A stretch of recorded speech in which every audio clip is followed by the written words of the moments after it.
Bienvenue dans ce nouvel épisode du FY Show où aujourd'hui on va parler des femmes qui évoluent dans des milieux professionnels d'hommes, si on peut dire ça comme ça. Et donc aujourd'hui pour ce faire, je suis avec Laetitia et Gaëlle. Bonjour. Enchantée. Enchantée. Comme si on ne se connaissait pas. Et donc du coup, merci à toutes les deux du coup de partager votre expérience aujourd'hui. Est-ce que vous pouvez déjà rapidement vous présenter, dire qui vous êtes, ce que vous faites, nous en dire un petit peu plus sur vous pour qu'on vous connaisse. Gaëlle, tu commences? Alors Gaëlle, j'ai 38 ans et je travaille en finance et spécifiquement dans le financement de la transition énergétique. D'accord. Est-ce qu'on peut avoir le titre de ton métier pour peut-être que ça parlera à certains? Je pense pas, mais je suis industrie bancaire. Ok, super. Merci Gaëlle. Alors Laetitia, moi j'ai 49 ans et je me suis récemment reconvertie au métier de consultant Salesforce. Ok. Est-ce que tu peux nous dire brièvement ce que c'est à peu près? Alors c'est pour installer ou mettre en œuvre la solution Salesforce et la maintenir chez des clients qui ont acheté cette solution, qui est un CRM, Customer Relationship Management, un logiciel qui permet d'améliorer ses ventes et son service client, entre autres. Super, donc dans la tech et dans la finance. Top. Et bien justement, je vous ai invité aujourd'hui parce que vous évoluez toutes les deux dans des milieux professionnels qui sont réputés pour être assez masculins. Donc déjà, cette répartition entre guillemets hommes-femmes, déjà, est-ce que dans vos études, il y avait déjà plus d'hommes que de femmes pendant vos études? Clairement, pour ma part. Ouais, beaucoup plus. Beaucoup plus. Ouais, je l'ai vraiment vu, surtout en fin de parcours, mais effectivement. C'est-à-dire, plus tu as évolué dans ton parcours? Plus j'ai évolué dans mon parcours. Au début, quand j'ai fait... après le bac, c'était, on va dire, 50-50. Et après, au fur et à mesure, bac plus 4, bac plus 5, ça c'est vraiment clairsemé. Et à la fin, ouais, on était vraiment, on va dire, 20% de filles sur 80% de garçons. Ouais, quand même. Et toi, Laetitia? Alors moi, pas vraiment, puisque j'ai fait des études de communication à la base, où là, c'était à peu près 50-50, je pense. Peut-être même plus de filles que de garçons. Et ensuite, pour ma reconversion, j'ai bénéficié d'une formation 100% femmes, grâce à une association qui milite pour l'insertion des femmes dans le numérique, qui s'appelle Social Builder. Et donc, c'était vraiment une promotion de femmes de plus de 45 ans en plus. Ok. Mais la volonté, il me semble, si on parle de Social Builder, que la volonté, c'est justement d'insérer plus de femmes dans le milieu de la tech. Exactement. Parce qu'on n'est pas assez présent. Pour l'instant, il y a moins de 30%, c'est dans les 27% de femmes dans le numérique. Et quand on parle de tech vraiment technique pure, c'est seulement 16%. Ouais. Donc, il y a un gros manque. Et Social Builder travaille énormément là-dessus et met en œuvre des campagnes de com et forme des femmes régulièrement à ces métiers-là. Ok, super. Donc, il y a des belles initiatives. Oui. Donc, du coup, en rentrant dans vos métiers ou même dans les études, est-ce que vous avez déjà ressenti que le fait d'être une femme, c'était particulier dans vos corps de métier? Est-ce que vous avez... La question derrière, c'est est-ce que vous avez déjà subi du sexisme, vécu du sexisme dans vos études ou ensuite dans vos parcours? Alors, il y a deux choses. Dans les études, non. Parce que je pense que, voilà, on est entre jeunes, nos profs sont globalement bienveillants, on apprend la matière et la théorie, donc on nous a jamais dit, écoute, vu que tu es une femme, ça va être très très compliqué pour toi, non. Et puis pour le coup, moi, le sexisme, je pense que j'ai été confrontée de façon un peu plus, on va dire, dure au sexisme, plutôt récemment dans ma carrière, mais en fonction des échelons que j'ai pu gravir. Et après, je pense qu'au tout début de sa carrière, c'est plus en tant que stagiaire, mais je pense que là, c'est dans le milieu, dans n'importe quel milieu. La petite stagiaire qui arrive dans un endroit, on peut être en com, en marketing, enfin n'importe où. C'est pas non plus parce qu'on était en finance que c'était plus compliqué. Ouais. Ok. Donc du coup, dans les études, non, mais après, quand tu as commencé à prendre des postes, même entre guillemets, en bas de l'échelle... Plus on est gradé, plus on peut être victime de sexisme. Pour ma part, c'est ma propre expérience. Ok. Voilà. Très intéressant, on va y revenir. Et toi, Laetitia? Alors, moi, oui, au début, puisque je me suis lancée dans le management d'artistes. Et donc, quand j'avais 20 ans, 21 ans, j'ai managé des groupes où j'étais vraiment là-dessus sous-représentée, parce que des managers femmes d'artistes, il y en a très peu. Même au sein des groupes, c'était souvent des groupes d'hommes aussi. J'étais seule dans un camion avec huit mecs. Et bon, pour eux, ça leur posait pas de problème. Je pense qu'ils étaient ravis. Mais par contre, c'est vrai qu'en face, mes interlocuteurs, que ce soit les maisons de disques ou que ce soit les salles de concert, quand je montais des tournées, je sentais que oui, il y avait un espèce de mépris, de manque de sérieux. Ils ne me prenaient pas au sérieux, quoi. Pas de considération. Ouais, j'ai ressenti ça en effet. Et puis j'étais jeune aussi. J'étais toute jeune, femme. Ils n'avaient pas l'habitude de voir ce genre de profil, les démarcher pour trouver des concerts ou pour vendre un artiste ou quoi. Donc en effet, oui, là j'ai dû, je pense, en faire un peu plus pour me faire prendre au sérieux, quoi. Comment ça s'est manifesté concrètement, justement, ces moments où vous avez constaté qu'il y avait du sexisme? C'était quoi? C'était des remarques, c'est des situations? Comment ça s'est manifesté pour toi, par exemple, Gaëlle? Des comportements, des remarques, effectivement. Il y en a qui arrivent très bien à verbaliser le fait qu'ils sont inconfortables avec une femme. Donc après, c'est la façon dont on le prend et comment on contourne le problème, en fait. Mais après, c'était dans des situations ponctuelles, ça n'a pas altéré, on va dire, ma carrière sur le long terme. Mais je pense que c'est surtout parce que la vraie nuance, c'est que pour moi, on parle de façon générale du sexisme, mais je pense qu'il y a des personnes qui sont sexistes, en fait, dans le milieu de la finance, dans mon milieu. Il y a plein d'autres personnes, on va dire 99% des hommes ne m'ont pas fait de réflexion, mais il suffit de tomber sur le 1%, et c'est ça qu'on va retenir, et c'est ça aussi qui va nous blesser, en fait, au final. Ouais, moi, non, je réfléchis, j'ai pas d'exemple vraiment qui me revient, mais oui, on se sent moins écouté. Par exemple, quand on est en réunion, parce qu'ensuite j'ai travaillé dans le marketing pour des grosses sociétés, et parfois on sent que notre parole a moins d'impact que celle des 8 autres mecs qui ont le même poste que toi au même moment. Et puis aussi des gestes aussi, quelquefois, des petites tapes au cul, des trucs comme ça, quoi. Ah oui, ça, tu l'as vécu quand même? Ouais. Ouais, mais c'est quand même allé assez loin. Ouais, et du harcèlement aussi, un peu sexuel. Ouais, quand même. Ouais, ça c'était dans les maisons de disques, ça. Ok. Et comment tu l'as vécu? Est-ce que ça a eu un impact, tu vois, même en dehors de la sphère? Comment tu l'as vécu? Quelles sont les répercussions de ça? Bah, je me suis débrouillée, quoi. J'ai minaudé, enfin voilà, j'ai réussi à m'en sortir tout en utilisant des stratagèmes, des trucs comme ça, hein, sans vexer la personne, sans le froisser de trop, mais tout en évitant de rentrer dans son jeu, quoi. Donc voilà, c'est de l'instinct, on va dire, je sais pas. Ouais, c'est un peu, oui, c'est un peu de la survie, quoi. C'est de la survie, ouais. Ouais. Okay. Et ça, en effet, c'était quand j'étais stagiaire, surtout en maison de disques. Donc jeune, fille, stagiaire d'un directeur artistique qui se croyait tout puissant, quoi. Il se reconnaîtra peut-être. Est-ce qu'il y a déjà la possibilité, parce que forcément ce que des fois les gens peuvent se dire, enfin en tout cas les réflexions que les gens peuvent faire aussi, c'est quant à ça, pourquoi tu le dis pas, pourquoi t'alertes pas, etc. Est-ce que c'est déjà des choses que vous avez dû faire? Bon, après j'ai compris que toi Gaëlle c'était très ponctuel, donc peut-être que tu t'es dit j'ai pas forcément à alerter sur ce comportement-là, ou est-ce que ça vous a déjà traversé l'esprit? Est-ce que vous vous sentiriez en mesure de le faire?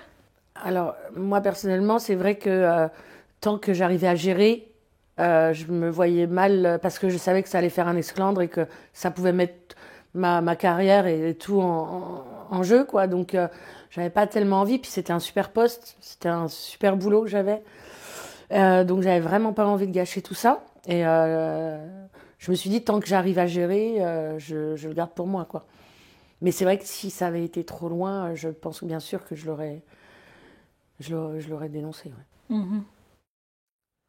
Moi, concernant le sexisme, je ne l'ai pas vraiment dit parce que franchement, j'ai préféré en fait, c'est comme ça ne m'atteignait pas vraiment, vraiment c'était, on va dire, quelqu'un de lambda, donc peu importe, ça j'ai pu quand même le gérer. Mais les 2 fois où je l'ai reporté à ma hiérarchie, c'était pas du sexisme, c'était plus du racisme en fait, tout simplement. Et donc auquel cas, oui, en fait, là concrètement, je l'ai dit les 2 fois parce que s'il y a bien un truc que je laisse pas passer, c'est ça. Alors on va peut-être se dire, ah, mais tu laisses passer le sexisme, pas le racisme. Bon voilà, dans cette situation-là, en fait, j'ai choisi chacun son combat, le sexisme. Voilà, franchement, c'était plutôt... et pour moi, c'était peut-être un peu moins grave dans ces situations-là que les deux cas où j'ai vraiment vécu du racisme et auquel cas, oui, j'en ai parlé à ma hiérarchie, en fait. Ok, on va revenir sur ça. On va revenir sur ça parce que tu es intersectionnelle et c'est hyper important aussi pour nous de mettre en lumière ces types de positions-là. Donc, on va en reparler, mais ok, très bien. Mon autre question, c'était... en termes vraiment, du coup, après maintenant d'évolution, de naviguer, etc. Parce que pour évoluer dans son métier, il y a clairement des compétences techniques, mais il y a aussi des soft skills, donc des compétences qui sont plus du domaine du comportemental, de la lecture de situation, etc. Est-ce que ça vous a... est-ce que le fait d'être une femme, justement, dans ces milieux d'hommes-là, est-ce que c'est plus ou moins facile, entre guillemets, d'évoluer? Est-ce que vous avez dû adopter... peut-être des comportements ou développer des compétences ou surdévelopper des compétences pour pouvoir évoluer dans vos milieux?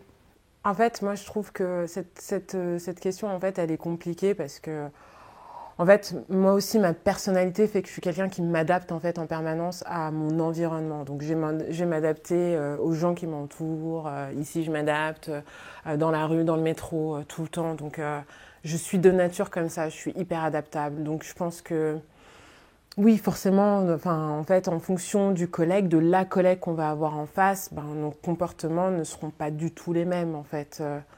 Donc, tu vois, c'est pas spécialement lié au secteur de la finance. Et tous les matins, je me dis pas, quand je passe la porte de mon open space, ah là, Gaëlle, tu mets ton armure et on y va. Pas du tout, en fait.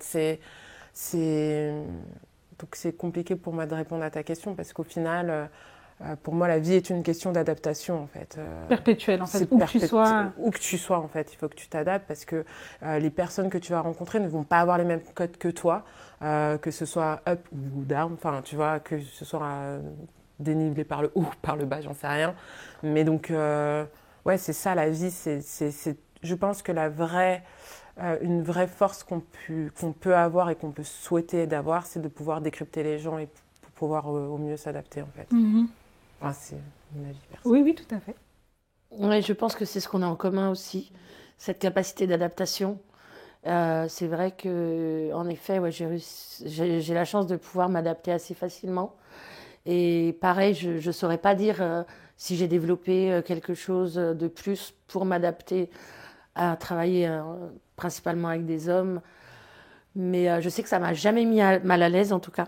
Je me suis jamais sentie mal à l'aise de travailler avec des hommes. Jamais. Je me suis posé la question d'ailleurs, est-ce que c'est un problème? Est-ce que ça va être un problème de m'insérer avec des hommes, de travailler avec des hommes? Parce que pour moi, la société est plutôt une société d'hommes. Donc, je me suis toujours dit qu'il fallait faire avec eux, quoi. Donc, et puis, je me voyais mal décider d'aller travailler chez les femmes, que pour des femmes aussi. Bah, ça me serait pas venu à l'idée de sectoriser comme ça, ou que pour des hommes, parce qu'on dit c'est une société d'hommes, mais il y a aussi des femmes dedans. Voilà, c'est pas un milieu fermé. Mais en réfléchissant, je me suis demandé si, je sais que j'aime bien faire mon travail, un peu comme tout le monde, mais j'aime bien aussi qu'il soit reconnu. Voilà. Et est-ce que c'est parce que peut-être j'ai besoin de la reconnaissance de ces hommes pour me sentir intégrée ou pas, ou est-ce que j'agirais pareil avec des femmes? Ça, je sais pas. Je sais pas. Bon, quelque part, on marche tous à ça, à la reconnaissance. Donc, je ne pense pas que ce soit quelque chose de spécifique au fait de travailler dans un milieu d'hommes. Ouais. Mais peut-être. En réfléchissant, je me suis dit, c'est vrai qu'il y a ce côté-là où peut-être parce que j'ai aussi par manager, j'ai quasiment toujours été managée par des hommes dans les boîtes où j'ai été. C'est à réfléchir. Je crois que j'ai jamais été managée par une femme. Si elle m'entend, la pauvre, elle va être triste. Mais non, je crois pas. Non. À chaque fois, j'ai été managée par des hommes. Donc, il y a forcément besoin de reconnaissance de la part de ces hommes. Alors après, si on va gratter un peu, c'est reconnaissance du père, tout ça. Je sais pas. Hein? Tout ça, ça peut... Peut-être. Après, non, de toute façon, on est dans une société qui est patriarcale et qui est régie par les hommes. Donc, c'est ce que tu expliquais, en fait. C'est que, en fait, les hommes, ils sont là. Et la majeure partie de la société quand tu vas dans les hauts postes, dans la plupart des, même tu vois, je pense dans les milieux qui sont dits plus féminins, la com typiquement, bah, t'arrives souvent le N++++, c'est un homme. Mec, Enfin voilà, donc c'est aussi une réalité que dire que majoritairement parlant, en tout cas dans la sphère professionnelle, les hommes occupent plus de postes de direction. Et effectivement, quand tu vas chercher la reconnaissance de ton travail, tu recherches la reconnaissance de ton supérieur qui te valide, entre guillemets, pour dire que tu as fait du bon travail, c'est forcément un homme. Donc, Ouais. Et alors, moi, il y a juste quand même une petite nuance, c'est que parce que nous, il s'avère que par moment, on est seul parmi des hommes. C'est pas non plus tout le temps négatif. Hein. On n'est pas complètement tout le temps dans la lutte parce que il va y avoir aussi, et j'en ai rencontré plein d'hommes dans mon parcours, qui vont avoir vraiment une image. Voilà, où c'est pas qu'on aura aussi un privilège, mais il y aura aussi une douceur aussi qui va arriver, et que notre sensibilité va être aussi vachement prise en compte, sans paternalisme ou quoi. Et donc, du coup, cette différence aussi se transforme aussi par moments en atout. Exactement. Et de se dire, en fait, moi, j'ai envie, et par exemple, typiquement, sur mon nouveau poste, quand mon boss m'a dit, en fait, je te veux aussi dans mon équipe, parce qu'il y a aussi beaucoup d'hommes, mais parce que aussi, moi, j'ai envie...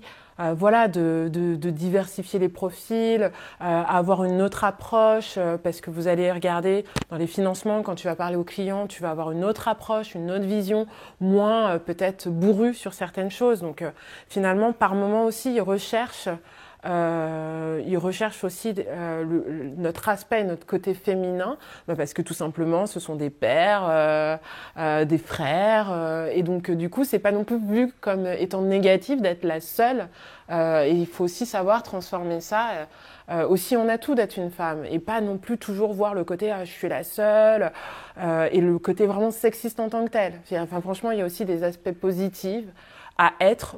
Typiquement, moi, je pense que comme j'ai tout le temps évolué dans un milieu très masculin, moi, j'adore être avec des filles, je suis très girly, il n'y a pas du tout de sujet, je suis dans la sororité, j'adore ce que tu fais, je te l'ai dit 1 milliard de fois, mais j'avoue qu'il y a des services qui sont complètement 100% féminins, et les échos que j'entends, mais c'est flippant, en fait, et je me dis, je suis très bien là où je suis aussi. Donc, voilà, c'est juste en fait la nuance du truc qu'il faut aussi apporter. Tout à fait. Je trouve ça super que tu dises ça parce que ça fait la parfaite transition avec une de mes questions qui est...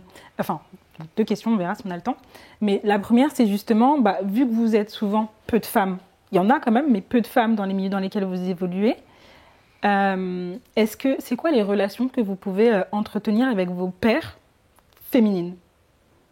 Est-ce qu'il y a une forme de rivalité ou est-ce qu'au contraire, il y a une vraie sororité ? Est-ce qu'il y a de l'indifférence ? Comment vous évoluez en fait en tant que femmes qui peuvent bénéficier de privilèges, parce que vous êtes peu, comme tu le dis. Comment vous interagissez et évoluez entre vous ? Bonne question. Moi, j'ai pas trop ressenti de sororité. Peut-être même plus de la rivalité. Moins il y a de femmes et moins elles soutiennent. Après, on peut avoir forcément des atomes crochus avec certaines d'entre elles. Mais en tout cas, il n'y a pas de clan, les femmes contre les hommes, quoi. C'est pas parce qu'on est peu qu'on se soutient, j'ai l'impression. C'est ce que j'ai vécu. Je sais pas pour toi. Alors moi, c'est le contraire. En fait, j'ai des très bonnes copines, parmi mes meilleures amies aussi, qui sont dans ce milieu-là. Parce que j'ai eu, avant d'être en financement de la transition énergétique, j'étais à l'inspection générale du groupe d'un groupe bancaire. Et donc pendant 6 ans aussi, c'est très dur comme métier. Et on s'est vraiment serré les coudes. Mon job actuel, je l'ai eu parce que justement, c'est une copine qui m'a dit « Écoute, je quitte ce poste, je pense que je te verrai bien là-dessus. » Donc voilà, on se pousse vraiment mutuellement. Et maintenant, je fais partie de l'association féminine aussi pour pousser aussi les femmes. Oui, c'est nouveau. Oui, c'est nouveau, c'est très bien. Ouais, je suis ravie et parce que effectivement, on a plutôt tendance, parce qu'on n'est pas nombreuses, à vouloir le meilleur. Et donc, celles qui sont vraiment dans l'asso ou même mes amies, on se soutient. Après, c'est pas le monde des bisounours forcément. Ouais. J'ai des contre-exemples à cela, comme dans tout. Même des managers que j'ai pu avoir et qui étaient tout sauf supportives de la cause des bienveillantes. femmes et qui te disent que justement il faut avoir un profil masculin pour pouvoir évoluer, il ne C'est ce faut qu'on pas t'a faire déjà dit d'enfants. Oui. Donc du coup, oui, il y a des femmes qui sont aussi complètement extrêmes, mais bon, après, quand on tire le trait, est-ce qu'on a envie d'avoir leur vie? Non. Donc bon, voilà, on fait vite le pari de s'entraider entre nous et celles qui veulent le faire avec bon cœur, bah, c'est très cool. Et sinon, bah, vis Moi, ta j'ai pas vie, du tout quoi. ressenti le besoin d'entraide, en fait. Il n'y avait pas cette nécessité à l'époque, parce que bon, là, c'est encore trop récent dans le métier, dans ce nouveau métier. Ça fait à peine un an, hein, donc c'est vraiment. Je peux pas parler de ça, mais par contre, dans les autres boîtes où j'étais, enfin, alors on parlait beaucoup moins de sororité, de féminisme et tout ça à l'époque, hein. C'était il y a une quinzaine d'années, on va dire, parce qu'ensuite j'ai fait de l'indépendance, donc j'étais plus avec des collègues. Mais ouais, non, il n'y avait pas ce côté-là où on se soutient et tout. Bon, après, il y avait aussi, c'était pas, mais c'était dans le marketing digital, dans la téléphonie, donc c'était quand même c'était un métier d'homme encore, hein, il y avait quand même peut-être au moins 70% d'hommes, mais il y avait aussi quand même beaucoup de femmes, donc voilà, il n'y avait pas ce sentiment de Il y avait déséquilibre où il fallait s'entraider. s'entraider. Mais du coup, est-ce qu'il y avait, parce que tout à l'heure tu disais que tu as plus senti de la rivalité, donc il y avait plutôt de l'animosité entre les femmes, implicite certainement, mais par quoi tu l'as ressenti? Par mes relations avec certaines d'entre elles, on n'était pas les meilleurs amis du monde, quoi. On n'allait pas aller boire des coups ensemble après. J'allais plutôt boire des coups avec des collègues masculins que des collègues féminines. Ok. Ok. Et toi, Gaëlle, au contraire, tu dis que vous soutenez, c'est des femmes avec lesquelles, parce que là tu parles, enfin tu as un réseau d'amis où vous êtes tous dans le même secteur, mais vous n'êtes pas forcément dans les mêmes boîtes. Mais est-ce que du coup, ça c'est ce que tu dis, cette sororité-là, cette entraide, ça s'est passé avec des personnes avec lesquelles tu étais dans la même boîte et vraiment vous travaillez ensemble? Les deux. Les deux. Même boîte, même extérieur. Au fur et à mesure en fait, de mon parcours, du poste de stagiaire où j'ai encore une amie, voire plusieurs amies en fait, où on ne s'est pas du tout quitté depuis mon premier stage et où chacune d'entre elles, quand elles ont voulu changer de carrière, changer de plein de choses, on parle de tout et de rien en me disant est-ce que tu as un conseil à me donner? J'aimerais revenir dans la filiale, qu'est-ce que tu me conseilles? Enfin voilà, c'est au fur et à mesure que je rencontre les gens et les collègues avec qui ça s'est bien passé, mais comme aussi avec les collègues masculins. Mais bon, là, vu qu'on est sur cette thématique-là, oui, on s'entraide aussi parce que, entre-temps, moi, j'ai pas eu d'enfants, mais il y en a beaucoup aussi qui ont été mamans, qui se sont mariées, qui ont eu d'autres challenges, parce que moi, j'ai un job qui prend beaucoup, beaucoup de temps et parce que je n'ai pas de famille aussi. Et donc, du coup, il y a aussi ça. C'est, Gaëlle, moi, j'aimerais recommencer à être sur un poste comme toi. Est-ce que tu penses que je peux gérer parce que j'ai une famille, j'ai 2 enfants en bas âge? Oui, c'est possible parce que du coup, moi, j'ai une collègue qui a 4 enfants et qui arrive à le faire. Donc, voilà. Mais je ne sais pas si je réponds à la question. Si tu réponds à la question, si tu réponds à la question, c'est de l'entraide en fait. Vous êtes vraiment dans le truc de. C'est de l'entraide et quel que soit en fait le parcours et c'est pas ponctuellement des collègues qui sont sur mon open space. C'est vraiment les amis que j'ai pu rencontrer et des collègues aussi que j'ai pu rencontrer tout au long de mon parcours. Moi, j'ai l'impression que c'est quelque chose que tu as construit justement, qui date. Parce que moi, le problème, c'est que j'ai fait beaucoup de milieux différents. Ouais. Et par rapport à ce que tu dis, c'est des gens du début, quoi, finalement. Oui. Chose que j'ai pas, moi, puisque j'ai changé. T'as eu plein de carrières. Enfin, ouais, mais c'est trop bien. bien. Vie, comme ouais, t'as plein de vies. Non, mais c'est super aussi. Mais effectivement, c'est vrai que j'ai l'impression que toi, en fait, ton réseau d'hommes et de femmes, mais là, comme on parle des femmes, effectivement, ton réseau de soutien, c'est des graines qui ont été plantées déjà depuis le long terme. Et aujourd'hui, en fait, tu as tout un réseau. Ouais. Mais tu penses qu'aujourd'hui, par exemple, à ton poste aujourd'hui, parce que tu occupes quand même un poste qui est assez haut placé, à ton poste, aujourd'hui, entre guillemets, à ton poste, à ton âge, avec ta situation, avec des nouvelles personnes, c'est possible de créer cette... notamment avec l'association, j'imagine que vous le faites. Enfin, déjà, pourquoi avoir rejoint cette association-là ? Parce que justement, ma copine Laura, qui m'a aidée à avoir ce poste-là, est présidente de cet asso. Et que déjà, elle avait toujours fait pas mal d'événements et que donc du coup, j'avais participé à certains événements qu'elle avait fait et qu'elle m'a demandé de l'aide. Et donc déjà, en fait, j'y suis arrivée, je dirais pas par hasard, mais par reconnaissance, parce qu'elle avait vraiment besoin d'aide, donc je l'ai aidée sur un event, etc. Et je me suis dit, mais en vrai, je trouve ça tellement cool de pouvoir officiellement, en fait, aider en fait d'autres femmes. C'est-à-dire que je le fais, je dirais pas dans l'ombre parce qu'il faut pas non plus exagérer. Voilà, tu me connais, je suis pas non plus Mère Teresa, mais si j'ai une amie qui a un sujet et qu'elle veut m'en parler, bien entendu que je vais être là et que je vais être une oreille attentive pour la conseiller. Et là en fait, je voulais juste que ça soit plus officiel, de se dire ben voilà, moi voici ma trajectoire, voici là où je suis, et si je peux être utile au-delà du mentorat que je fais pour une association qui s'appelle Capital Filles, je voulais juste me dire, ben, t'apportes ta pierre à l'édifice et que on va parler de féminisme, mais il y a des hommes dans cette association, il y a des personnes vraiment de divers horizons, et c'est une association aussi qui est internationale, donc qui touche aussi des femmes aussi bien de New York, Londres, Dubaï, Hong Kong. Et donc en fait, c'est vraiment un multiculturalisme, et au final, je trouvais que c'était une association qui me ressemblait beaucoup. C'est pour ça que j'ai décidé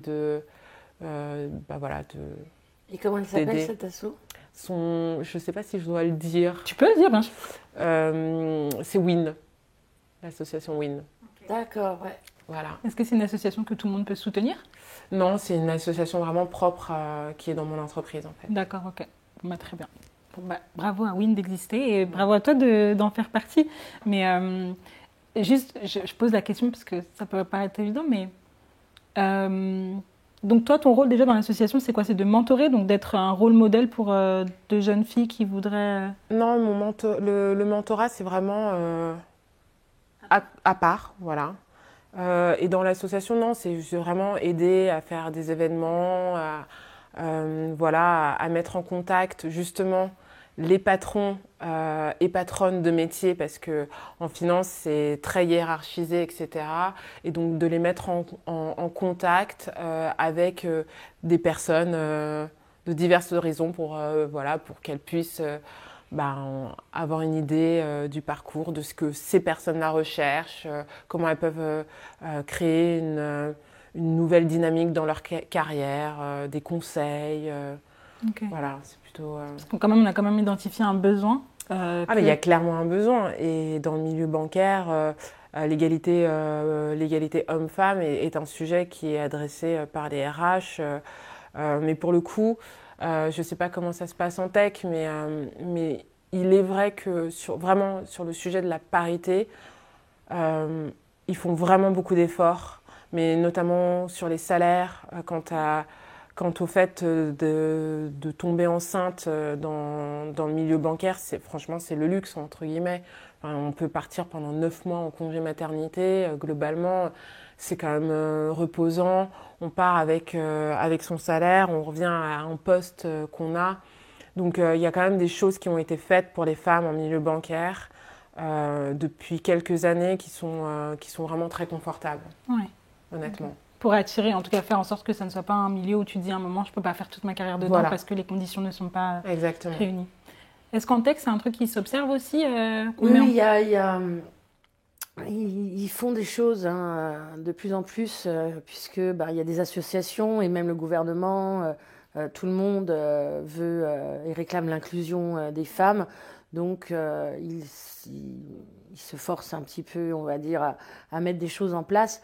Mais là, concrètement, je vois pas une mesure en particulier dont je pourrais parler. Mais en effet, ils en parlent beaucoup, en tout cas. Voilà. En tout cas, c'est un sujet qui est sur la table et qui revient et qui est pris en considération. Oui, voilà.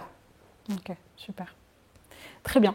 Donc du coup, je vais arriver à ma dernière question avant de vous interviewer chacune individuellement.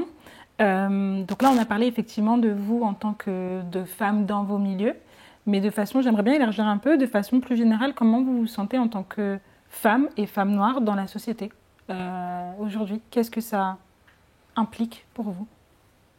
Dans la société professionnelle? Dans la vie de façon générale, parce qu'aujourd'hui, on parle beaucoup du sujet des femmes, etc. Enfin, moi, toute cette émission est basée sur la place des femmes dans peu importe. Mais ouais, votre ressenti en tant que femme, là où vous êtes aujourd'hui dans cette société, comment vous évoluez, qu'est-ce que ça implique pour vous, en fait? C'est une question très vague. Comment tu te sens en tant que femme dans la société? C'est peut-être plus simple comme ça. Bah, bien, ça va, merci. Ça va bien. Ouais, je suis ravie, je voudrais pas être un homme. C'est bien déjà si tu te sens bien. Ouais, non. Ça va, je trouve que au niveau des salaires, ça progresse. Justement, dans ces nouveaux métiers du numérique, comme c'est des nouveaux métiers qui créent un petit peu... ils peuvent plus trop faire comme avant, quoi. Donc, on essaye d'aligner les salaires. Et c'est vrai que là-dessus, dans le numérique, je pense qu'il y a moins de différence de salaire, même s'il doit sûrement subsister. Mais autour de moi, c'est vrai qu'après, moi, je suis rentrée dans le numérique grâce à une association de femmes pour les femmes. Donc, toutes les personnes que je côtoie, mes collègues avec qui on peut partager sur les salaires et tout, on est des femmes. Donc, on n'a pas beaucoup de comparaison avec le salaire des hommes. Mais en général, par rapport à ce que je vois, on est à peu près au même salaire, quoi. Donc là-dessus, c'est bien. Et puis, moi, je trouve ça génial que, enfin, on essaye de faire de la place aux femmes. Parce que c'est plein d'avenir, quoi. Je préfère être une femme avec toutes ces autres nouvelles opportunités qui vont s'offrir à moi. Et où on s'essaye de balayer et tout pour nous faire de la place, plutôt qu'un homme à qui on dit, maintenant, ça suffit, il faut changer ton état d'esprit, il faut changer ceci, il faut laisser ta place. Donc, moi, je trouve que, non, c'est plutôt cool d'être une femme en ce moment. Ok. En tout cas, ici, dans notre société, en France, on va dire. Oui. Parce qu'il y a encore du boulot ailleurs. Oui, on contextualise. Déjà, même en France, il y a beaucoup de boulot, mais alors encore plus parfois ailleurs, effectivement. Je dirais pas la même chose si j'habitais dans un autre pays, forcément, surtout en Afghanistan. Globalement aussi, moi je suis assez contente d'être une femme. Mais je pense que dans mon quotidien, en fait, on a une charge mentale qui est pas la même, en fait, je trouve. C'est tout. Je le vois dans mon changement de carrière. Je me fais 1 milliard de calculs parce que je me dis, alors là, en fait, tu as cet âge-là, tu vas faire ce poste-là. Mais imaginons que, en fait, là, tu rencontres quelqu'un, tu as envie d'avoir un enfant, tu as envie, donc, 9 mois, enceinte. En fait, moi, je passe ma vie à calculer, en fait, entre mon âge. J'ai l'impression d'avoir un tampon où, là, en fait, j'ai une date de péremption. Et donc, en fait, moi, je suis drivée par ça. Et j'en parle, je ne sais pas si je suis peut-être dans un espace-temps entre la trentaine, la quarantaine, où on se pose aussi vachement de questions parce qu'on n'est pas encore mère, pas encore mariée. Et donc peut-être que tout ça, en fait, toutes ces questions mentent davantage et que même si j'ai une super carrière, comme certains pourraient dire, je ne me contente pas que de ça parce qu'il faut que j'ai un autre pilier personnel qui se mette en branle, on va dire. Donc je trouve que ce qui est difficile finalement en tant que femme, à la différence des hommes, c'est que un homme qui serait exactement à ma place à ce moment-là, il se poserait moins de questions. Génial, j'ai un super job, je m'amuse, je sors, et peut-être qu'un jour je pourrais me poser, et puis si elle a 27 ans, c'est génial, la femme de ma vie. Il n'y a pas du tout, la pression n'est pas la même, alors que moi, la première chose, quand j'ai décroché ce job, ma mère m'a dit je suis hyper contente, mais quand même, ça veut dire que tu vas quand même beaucoup travailler, tu vas peut-être pas trop accorder le temps à ta vie. Et tu sais, ma chérie, j'ai vraiment envie que tu consacres aussi du temps à cette vie. Ouais, mais cette vie, ça veut dire quoi, maman? Tu vois? Et donc, du coup, même s'il y a beaucoup de bienveillance, je pense que c'est la seule personne au monde qui me veut que du bien sans arrière-pensée. Elle est mon beau-père, on va dire. Et donc, du coup... le reste un peu de la famille. Et le reste un peu de la famille. Un petit peu, quoi. Toi, Clémence, donc il n'y a pas de sujet là-dessus. Mais il y a un moment donné où on a quand même cette pression de se dire qu'on est accompli que quand on a tout coché. Et donc, du coup, pour moi, être une femme dans cette société, et quand bien même, on n'est pas en Afghanistan, etc., c'est clair, donc il il faut peser sa chance aussi de pouvoir avoir le temps de se poser ces réflexions et d'avoir ces angoisses-là. C'est déjà vachement bien. C'est un luxe, c'est quelque part, c'est un luxe. C'est un luxe, C'est un luxe de pouvoir se poser toutes ces questions. Mais voilà, pour moi, c'est ça, c'est une vraie charge mentale et la société me donne des angoisses à côté avec ça. Et je finirai juste une petite parenthèse parce que je sais que le temps est compté, mais j'ai un peu bugué hier soir parce que je regardais un film, c'était une comédie romantique, je ne savais pas que c'était une comédie romantique. Donc du coup, je regarde ce film et en fait, j'ai eu comme une révélation. Je me suis dit, mais ouais, en fait, c'est ça, c'est que toutes les angoisses, c'était une fille qui a 35 ans, qui se fait insulter à longueur de temps parce que tout le monde l'appelle vieille fille, mais il faut que tu te trouves un mec. Et en fait, tout ça sous couvert que c'est drôle et qu'en fait, elle est dans un taxi et à un moment donné, il pleut, elle est dans la rue et elle rencontre un prince charmant. Et en fait, tout ça, c'est sur Netflix. Donc en fait, c'est un film qui a été tourné en 2022. Et je me dis, en fait, on perpétue exactement toujours les mêmes rituels. Donc nous, qui avons vécu avec Bridget Jones, où en fait, quand on regarde Bridget Jones maintenant, elle est pas du tout grosse. Elle a 32 ans dans ce film, et on a l'impression qu'elle a 50 ans et qu'elle est au bout de sa life. Et bien en fait, je trouve que ce sont des codes qu'on n'arrête pas de perpétuer, qui fait qu'en fait, quand on arrive à mon âge maintenant et que on voit ça à la télé, en fait, tu dis, c'est à cause de ça, en fait, qu'on est mal. Parce qu'en fait, on véhicule ce genre d'idées reçues que si tu es une femme, si tu passes 32 ans maintenant, elles sont en train de pleurer parce qu'elles ont 32 ans et qu'elles n'ont pas trouvé l'amour de leur vie. Et donc, je me dis, mais en fait, on a juste 60 ans à vivre.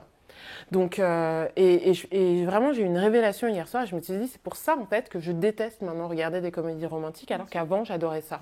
Mais parce qu'en fait, c'est juste un reflet de moi, en fait, un truc qui m'énerve, en fait. Mais bien sûr, parce qu'en fait, on te fait comprendre que ta vie est ratée quelque part. Exactement. Et qu'en fait, si tu as fait ta carrière, c'est bien beau, mais ta carrière, c'est pas grand-chose comparé au reste que tu n'as pas fait. Enfin, à contrario, une mère qui fait que garder ses enfants et qui n'a pas de carrière, on va lui dire qu'elle a raté sa vie aussi. Voilà, que tu es une femme au foyer. Donc en fait, ça ne va jamais. Et puis on fait tout le temps aussi comme si c'était entre guillemets de ta responsabilité que de trouver un mec qui soit assez correct pour que tu puisses fonder avec une famille. Enfin, tout est de ta responsabilité.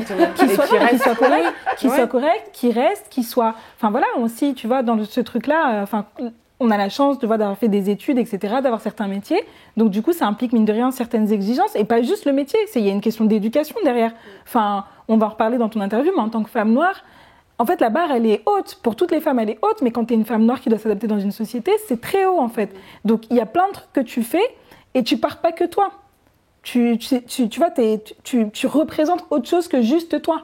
Et donc, du coup, tout est ta responsabilité. Et donc, trouver un mec qui soit correct, qui soit, qui réponde, entre guillemets, à certaines exigences pour toi, mais aussi par rapport au standing que tu es censé avoir. Enfin, tout ça, c'est une charge mentale et ça fait comme si tu étais responsable de tout. Alors, en fait, non, tu choisis pas forcément quand tu rencontres tout le monde. Donc, oui. Et ces comédies romantiques de merde, elles font chier le monde pour ça, je suis d'accord avec toi. Mais, et c'est important que tu les dis. C'est toujours des super princes charmants. Ils sont beaux, ils sont riches, ils ont tout pour eux. Ils sont intelligents, gentils, tout bien. Voilà, ils ont une super carrière. Pas toxique du tout. Pas sans alors sous. qu'on sait qu'on est plus... Non, ils sont plus. Ils sont pas non plus tous exceptionnels. Hein. Voilà, exactement. Mais non, mais c'est important effectivement de parler de ça et de libérer la parole sur ça parce que c'est aussi un des contrepoints entre guillemets où tu te dis super, t'as une super carrière, etc. Et derrière, des trucs que t'as pas réalisés et comme si tu vois du coup, t'étais pas complète, t'étais manquante, il y avait une faille quelque part. Et ça, je pense que c'est vraiment un sujet dont il faut parler pour déconstruire tous ces trucs-là et retirer du mal-être aux femmes parce que c'est terrible en fait ce que ça crée comme... cette injonction-là est terrible. D'être la fameuse Wonder Woman qui a tout au bon moment, etc. et qui n'a rien sacrifié. Sachant que tout ne dépend pas de toi, encore une fois. Exactement. Mais c'est top, merci beaucoup d'avoir éclairé la parole à ce sujet. Est-ce qu'il y a un dernier petit truc que vous aimeriez dire aux personnes qui nous regardent là maintenant ? Alors, pour les femmes qui se demandent si elles vont réussir à s'adapter ou si elles se demandent est-ce que je vais vers un métier soi-disant d'homme comme la tech, ça, moi je pense que oui, il faut y aller, il ne faut pas avoir peur. On a tout à fait notre place. Et on peut s'insérer et s'adapter totalement dans ce genre de milieu. N'ayez pas peur, allez-y. Ouais. Oui, je suis complètement d'accord avec toi et je pense que c'est pas toute une question de volonté. Je pense qu'il faut travailler pour arriver là où on en est. Tant qu'on ne travaille pas, on n'y arrivera pas. Et je pense qu'on peut gagner aussi en légitimité grâce au travail, Bien sûr. grâce à sa confiance et quel que soit en fait le milieu dans lequel on peut être. Je pense que c'est surtout ça. Ouais. Faut se donner les moyens en fait. Voilà, mais c'est vrai que là, il faut pas. Là, la confiance, souvent, c'est ce qui nous fait défaut. Ouais, exactement. C'est vraiment un trait féminin et c'est dur parce que même moi, j'ai pas confiance en moi sur plein de domaines, même au travail. Je vais flipper de faire telle chose, de postuler à tel poste, Mais tu le fais quand même. Mais je le fais quand même. Voilà, c'est ça. Pendant les entretiens, je suis vraiment pas bien. Mais voilà, il faut. Il faut se faire violence. Voilà, en fait. il faut se faire violence. C'est ça. Et, il faut se faire violence un peu. Il faut tenter en fait. Ouais. Il faut tenter. Qui tente rien n'a rien. C'est vrai que c'est complètement vrai, quoi. Et c'est pas grave. Le côté aussi échec en France qui est très mal vu. Et ça, il faut absolument casser ces codes. Parce que c'est vrai qu'on peut en effet échouer quand on tente quelque chose, mais c'est pas grave. Parce que rien que le fait de l'avoir tenté, déjà, c'est une expérience hyper valorisante, hyper positive. Et c'est sûr que ça peut faire mal à notre confiance quand on échoue. Mais je pense que quelque part, il y a forcément quelque chose de positif qui nous rend plus forts quelque part. Et qui va nous permettre de réussir la prochaine fois. Et c'est vrai que, pour reprendre moi par mon exemple de reconversion, si on m'avait dit ce que j'allais devoir affronter pendant ces 3 mois de formation, la charge de travail et toutes les certifications, à quel point ça allait être dur, je pense que je n'y serais pas allée. Donc, je ne regrette pas d'y être allée. Arrivée à la moitié, j'ai failli arrêter parce que je trouvais ça trop dur. Je me suis forcée encore un peu. Mais bon, avec le recul, je me dis, ben ouais, je ne savais pas où je mettais les pieds. Je me suis dit qu'il ne tente rien à rien. Je vais voir, puis on verra. Si ça me plaît, je reste. Si ça ne me plaît pas, je reste. Puis finalement, ben voilà, ça s'est tout enchaîné. Et puis, j'ai trouvé un job direct après. Et voilà, et je suis partie dans une nouvelle carrière. Donc des fois, ça ne tient vraiment pas à grand-chose. Mais voilà, donc allez-y, même si vous dites, oh là là, c'est peut-être trop dur pour moi ou quoi, la preuve, c'est que moi, j'y serais pas allée si j'avais su à quel point c'était dur, alors que j'en étais capable, puisque je l'ai fait. Ouais. Eh ben, ça sera un super mot de la fin. Merci beaucoup à toutes les deux pour votre transparence et d'avoir vraiment abordé ces sujets-là. Je suis persuadée que ça fera écho chez plein de personnes et c'est le but. Même si ça fait écho chez une personne, c'est le but déjà. Donc, merci beaucoup. Merci à toi. Ouais, merci de nous avoir reçus. Avec plaisir. Et vous toutes et tous qui nous avez regardés, merci. Comme d'hab, commentez, partagez, suivez la page. On ne le dit pas assez, mais faites-le s'il vous plaît. Et à très vite pour un prochain épisode.